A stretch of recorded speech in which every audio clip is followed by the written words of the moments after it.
மீண்டும் உங்களை நாம் சந்திப்பதிலே மிக்க மகிழ்ச்சி அடைகின்றோம். நான் இலங்கையில் இருந்து பதுளை போதனா வைத்தியசாலையில் இருந்து வைத்தியர் கிருஷான் வேதநாயகம்.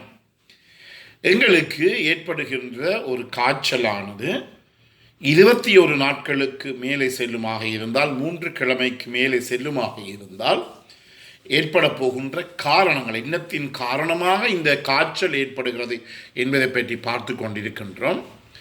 இன்று கடைசியாக ஒரு நோய் இருக்கின்றது. அதை நாங்கள் ப்ரூசலோசிஸ் என்று சொல்லுவோம். இந்த ப்ரூசலோசிஸ் எனப்படுகின்ற இந்த நோயானது ஒரு மிருகங்களுடைய நோயாக இருக்கின்றது. உலகம் முழுவதும் கூட இந்த நோய் இருக்கின்றது. இந்த நோய் எவ்வாறு தொற்றுகின்றது என்றால், இது ஒரு மிருகத்தினுடைய நோய். எனவே இந்த மிருகங்களுடன் மனிதர் தொடர்பினை ஏற்படுத்துகின்ற போது அல்லது மிருகங்களினுடைய பாலை குடிக்கின்ற போது அந்த எடுக்கப்பட்ட அந்த பசு அல்லது அந்த மாடு அதில் தொற்றப்பட்டிருக்குமாக, அது தொற்றல் அடைந்து, இந்த ப்ரூசலோசிஸ் எனப்படுகின்ற இந்த கிருமியினாலே தொற்றல் அடைந்த ஒரு பசுவாக இருந்தால் அதனுடைய பாலினூடாக மனிதருக்கு இந்த நோய் பரவக்கூடிய சந்தர்ப்பங்கள் இருக்கின்றது. இதை நாங்கள் இந்த ப்ரூசலோசிஸ் எனப்படுவது கிராம் நெகட்டிவ் கொக்கோபேசிலஸ் என்று சொல்லுவார்கள். இது ஒரு பாக்டீரியா வகையை சார்ந்த ஒரு கிருமியாக இருக்கின்றது. எனவே உங்களுக்கு தெரியும், இந்த நோய் நான் முதலிலே சொன்னது போல மிருகங்களினுடைய ஒரு நோயாகத்தான் இருக்கின்றது. தற்செயலாகத்தான் மனிதர்கள் இதுக்குள்ளே அகப்படுகிறார்கள்.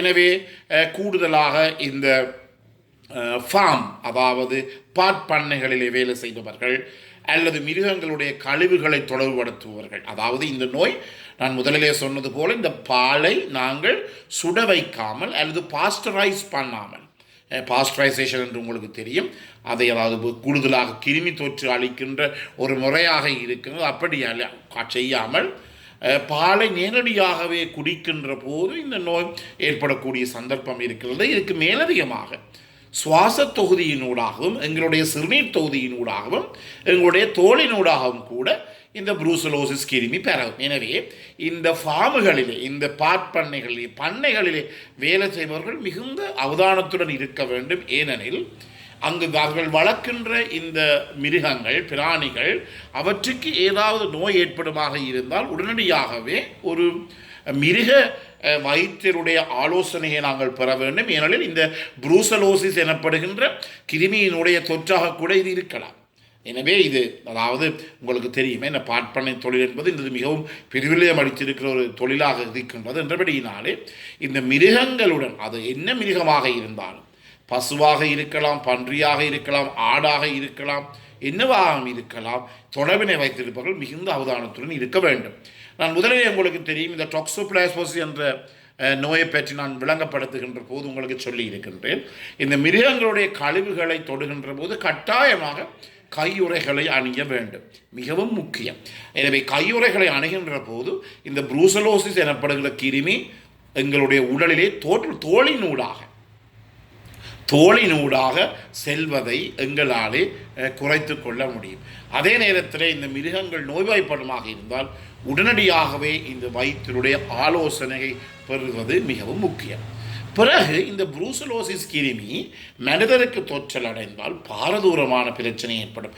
முதலிலே இந்த சந்தேகப்படுவது கூட கஷ்டமாக இருக்கும். அண்மையிலே கூட நாங்கள் ஒருவர் வெளிநாட்டிலே இருந்து வந்தால் அவர் என்ன வேலை செய்கிறார் என்று கூட உங்களுக்கு தெரியும், அவர்கள் சொல்லுவது கிடையாது.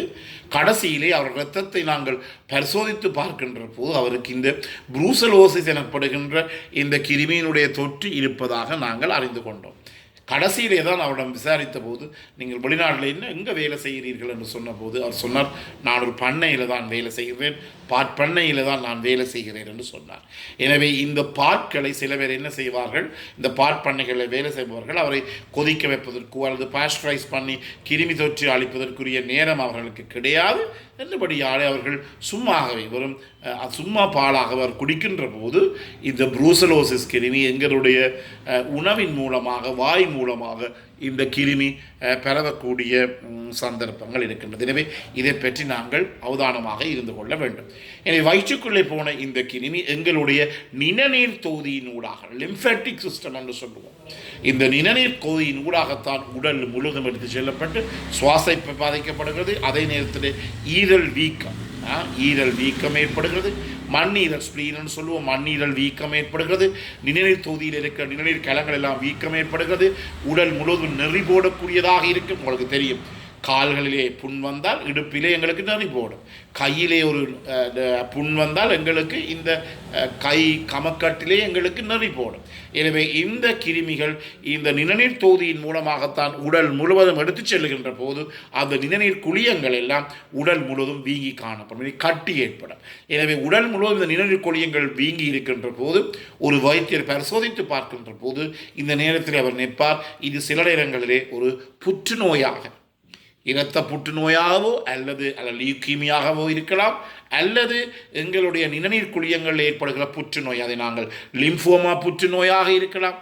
அதுக்கு மேலமாக கன வகைகள் இருக்கின்றது, அதை கூட ஒருவர் யோசிக்கலாம்.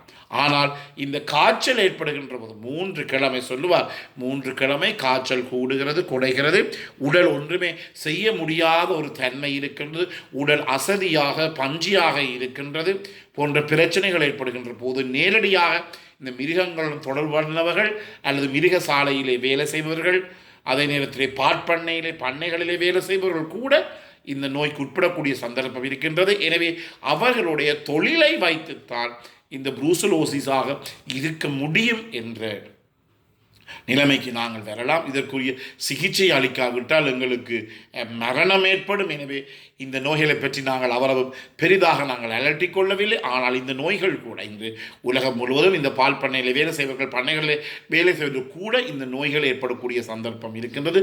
சில நேரங்களில் இந்த இறைச்சியை கையாளுவர்கள் சொல்லுவார்கள், தோளினூடாக கூட செல்லக்கூடிய சந்தர்ப்பங்கள் இருக்குதாக. எனவே ஒரு மிருகத்தை நாங்கள் அப்போதான் வெட்டிட்டு தாங்கள் கையிலுக்கு கையுறை போடாமல் இருக்கின்ற போது கூட இந்த இறைச்சியின் மூலமாக, இந்த மாமிசத்தின் மூலமாக கூட இந்த நோய் கிருமிகள் எங்களை உடலிலே தொற்றுவதற்குரிய வாய்ப்புகள் இருக்கின்றது. எனவே இந்த காய்ச்சல் ஏற்படுகின்ற போது இந்த ப்ரூசலோசிஸ் என்ற நோயை நாங்கள் யோசித்து பார்க்க வேண்டும். அடுத்த நிகழ்ச்சியிலே நாங்கள் 140% இந்த காய்ச்சலானது கிருமி தொற்று இன்ஃபெக்ஷன் மூலம் வருது, 120% இந்த காய்ச்சலானது உடலிலே ஏற்படுகின்ற பலதரப்பட்ட புற்றுநோய் மூலமாக வருகிறது. இதை பற்றி நாங்கள் அடுத்த நிகழ்ச்சியிலே பார்ப்போம். எனவே இந்த நிகழ்ச்சி உங்களுக்கு பிடித்திருந்தால் இதை நீங்கள் மற்றவர்களுக்கு அறிமுகப்படுத்துங்கள். இதை லைக் பண்ணலாம், ஷேர் பண்ணலாம். அதே நேரத்தில் மணி சின்னத்தை அமர்த்தி பெல் சைன் அமர்த்தி நீங்கள் இதை சப்ஸ்கிரைப் பண்ணலாம். மேலதிக தகவல் தேவையாக இருந்தால் 0094 777 35 62 45 மூலமாக தொடர்பு கொள்ள முடியும். பிறந்திருக்கின்ற நாள் உங்கள் அனைவருக்கும் இனிய பொழுதாக அமைய அனைவருக்கும் பொதுவான இறைவனை வேண்டி விடைபெறுகின்றேன். நன்றி, வணக்கம்.